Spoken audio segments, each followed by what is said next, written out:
গতকাল শহীদ মিনারে গণ অধিকার পরিষদের মুখপাত্র ফারুক হাসানের উপর হামলার প্রতিবাদে এই মুহূর্তে দেখতে পাচ্ছেন যে গণ অধিকার পরিষদের নেতাকর্মীরা তারা কিন্তু ধীরে ধীরে শহীদ মিনার চত্বরে জড়ো হচ্ছেন এবং আপনারা দেখতে পাচ্ছেন যে এই মুহূর্তে কিন্তু গণ অধিকার পরিষদের যে সাধারণ সম্পাদক রাশেদ খান তিনি কিন্তু উপস্থিত হয়েছেন এবং কিছুক্ষণের মধ্যেই হয়তোবা ভিপি নূর তিনি কিন্তু এসে তিনি আসবেন বলে আমরা জানতে পেরেছি এবং পাশাপাশি গণ অধিকার পরিষদের বিভিন্ন ইউনিটের নেতাকর্মীরা তারা কিন্তু ধীরে ধীরে কিন্তু কেন্দ্রীয় শহীদ মিনার প্রাঙ্গণে তারা কিন্তু আসছেন এবং দেখতে পাচ্ছেন এই মুহূর্তে কিন্তু লোকারণ্য যেই আমরা দেখতে পাচ্ছি যে লোকারণ্যে পরিণত হচ্ছে কিন্তু ধীরে ধীরে শহীদ মিনার প্রাঙ্গণ এবং এই মুহূর্তে যে গণ অধিকার নেতাকর্মীরা তারা কিন্তু এক একে বক্তব্য রাখছেন এবং কিছুক্ষণ পরেই কিন্তু ভিপি নূর তিনি কিন্তু আসবেন এবং তাদের যেই দাবি যেই গণ অধিকারের মুখপাত্র ফারুক হাসানের উপর যারা হামলা করেছে তাদের যেই বিচার সেই বিচারের দাবি কিন্তু নেতাকর্মীরা জানাচ্ছেন। সংগ্রামী সাথী বন্ধুগণ, এই পর্যায়ে আমাদের মধ্যে বক্তব্য রাখবেন বাংলাদেশ যুব অধিকার পরিষদ ঢাকা মহানগর দক্ষিণের সংগ্রামী সভাপতি জাহাঙ্গীর হিরণ।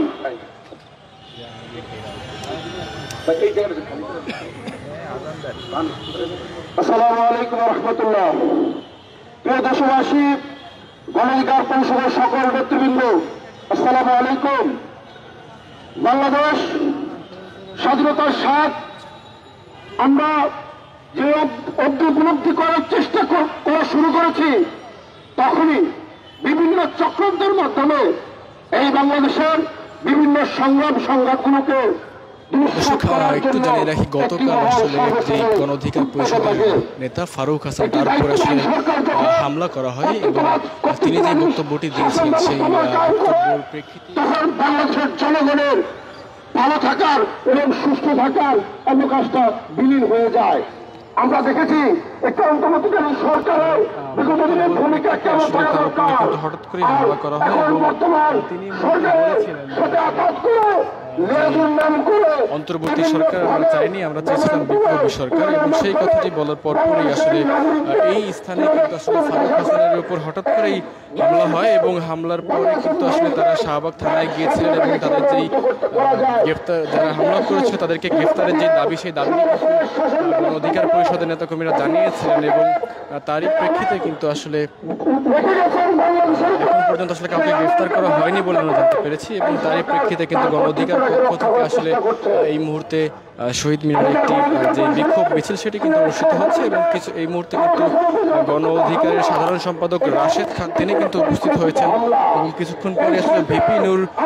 এই বিক্ষোভ মিছিলে অংশ নেবেন আমরা যেমনটি জানতে পেরেছি এবং যারা কেন্দ্রীয় নেতৃবৃন্দ রয়েছেন গণ অধিকার পরিষদের তারা কিন্তু এক একে বক্তব্য রাখছেন এবং গণ অধিকারের যারা বিভিন্ন ইউনিটের নেতাকর্মী তারা কিন্তু ধীরে ধীরে শহীদ মিনার প্রাঙ্গণে জড়ো হচ্ছেন আমরা দেখতে পাচ্ছি। এই সরকার পাঠানো ইস্যুতে আপনারা ঠিকই করবেন, তাই প্রত্যেকটি রাজনৈতিক দলকে সজাগ থাকতে হবে। এই পাঠানোকে দুরিশ্বাস করে বাংলাদেশের রাজনীতিকে আরো বেশি শক্তপুক্ত করে কিভাবে বাংলাদেশে আগামীতে গণতান্ত্রিক একটি সরকারকে প্রতিষ্ঠা করে জনগণের সরকার প্রতিষ্ঠা করা যায় সেই হিসেবে আমাদেরকে নজর রাখতে হবে। আর এই দুর্বৃত্তায়ন যারা করেছে গতকালকে যারা ভারত হাসানের উপর হাত তুলেছে, যারা ক্ষমতার ব্যবহার করেছে, গণ অধিকার পরিষদ প্রত্যেকটি রক্তের ফোঁটা রাজপথ থেকে উঠিয়ে নিয়ে যাবে ইনশাআল্লাহ। আমি আমার নেতৃবৃন্দকে বলতে চাই, শুধু অনুমতি দেবে ৬৫ জেলা থেকে এই দুর্বৃত্তদের দমন করার চেষ্টা গণ অধিকার পরিষদ তথা বাংলাদেশ যুব অধিকার পরিষদ রাজপথ থেকে মোকাবেলা করবে বলে আমি আশা ব্যক্ত করে আমি আমার সংক্ষিপ্ত বক্তব্য শেষ করছি। সংগ্রামী সাথী বন্ধুগণ, এ পর্যায়ে আমাদের মধ্যে বক্তব্য রাখবেন বেসরকারি বিশ্ববিদ্যালয় বৈষম্য বিরোধী ছাত্র আন্দোলনের কেন্দ্রীয় সহ সমন্বয়ক বাবু খান। আসসালামু আলাইকুম। প্রিয় দেশবাসী, আজ আমাদের উপস্থিতির কারণ হচ্ছে